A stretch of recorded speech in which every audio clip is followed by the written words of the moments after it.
Une prise de parole rare. Ce vendredi 1er décembre, l'homme d'affaires Vincent Miclet a accordé une interview au magazine Entrevue, nouvelle version, pour évoquer la situation d'Ayvin, le fils de 7 ans, né de ses amours passés avec Ayem Nour. Sans nouvelles du garçonnet depuis un an désormais, et furieux que celui-ci ait pu quitter le Maroc avec sa mère, il a livré sa version des faits. Si est dans le nouveau magazine Entrevue qu'une interview exclusive de Vincent Miclet est parue.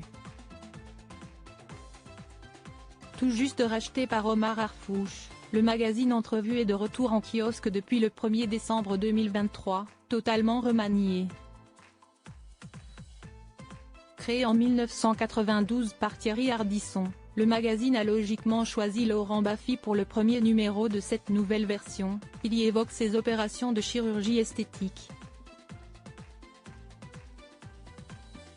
Leur belle romance s'est transformée en véritable guerre. Tombés amoureux en 2013, Ayem Nour, ancienne candidate emblématique de Secret Story, et Vincent Miclet, homme d'affaires, ont accueilli leur petit garçon, Ayvin, le 7 juin 2016, avant de se séparer, 3 mois après sa naissance.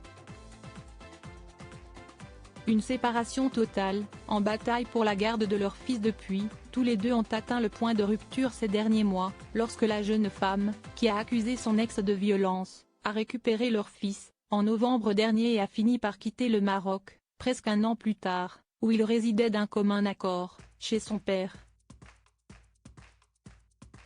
Un kidnapping pour Vincent Miclet, qui ne décolère pas d'avoir vu son fils rentrer en France alors que la justice marocaine, selon lui avait accordé la garde du petit garçon. Très rare dans les médias, il a accepté de s'exprimer dans Entrevue, ce vendredi 1er décembre, et de livrer sa version. J'ai généreusement offert à Ayem la jouissance d'une villa somptueuse à Marrakech, une pension mensuelle conséquente et des facilités de déplacement. Tout cela pour assurer le bien-être d'Ayvin, notre fils commun, assure-t-il notamment. Avant de revenir sur cette période trouble, entre l'été 2022 et l'hiver 2023, pendant laquelle Ayem Nour avait accepté que son fils soit scolarisé à l'école américaine de Marrakech, avant de considérer l'accord caduc, de l'en retirer brutalement, mais de rester bloqué au Maroc, puis de rentrer en France illégalement selon l'homme d'affaires. Une rupture dramatique est intervenue, catapultant l'affaire dans une dimension judiciaire pénale. Le kidnapping orchestré par Ayem a déclenché un feu croisé entre la France et le Maroc. Les tribunaux marocains, que j'ai sollicités, ont rendu un verdict condamnant Ayem à une peine de prison avec sursis. Le tribunal français, quant à lui, avait déjà émis une décision défavorable à Ayem, dénonce-t-il, précisant qu'il n'a plus de nouvelles d'Ayvin depuis le 14 novembre 2022. Plus de nouvelles d'Ayvin, en effet condamné à 4 mois de prison avec sursis en mai dernier pour enlèvement de mineurs, par un tribunal marocain. Ayem Nour pourrait risquer gros, selon nos confrères d'Entrevue. La jeune femme s'expose à une amende importante au Maroc, puis à finir derrière les barreaux si elle ne la payait pas. Une sanction qui ne semble pas l'impressionner, selon l'avocate de Vincent Miclet, elle aussi interrogée, et qui a confirmé que son client était sans nouvelles du petit garçon depuis qu'Ayem l'a récupéré. Mon client ne sait plus rien de ce qu'est devenu son enfant depuis fin 2022, il ignore où il habite, il ignore s'il va à l'école. Il ignorait donc à quel endroit il pouvait venir chercher son fils pour partir en vacances avec lui à la Toussaint ou pour toutes autres vacances. La mère n'a même pas eu la présence d'esprit de faire téléphoner l'enfant à son père pour qu'il y ait un semblant de contact. Elle limite sa communication à d'obscurs posts sur les réseaux sociaux mais se garde bien de dire où elle est, dans quelle ville, à quelle adresse, etc. A-t-elle dénoncé, avant de se questionner sur le bien-être du garçonnet.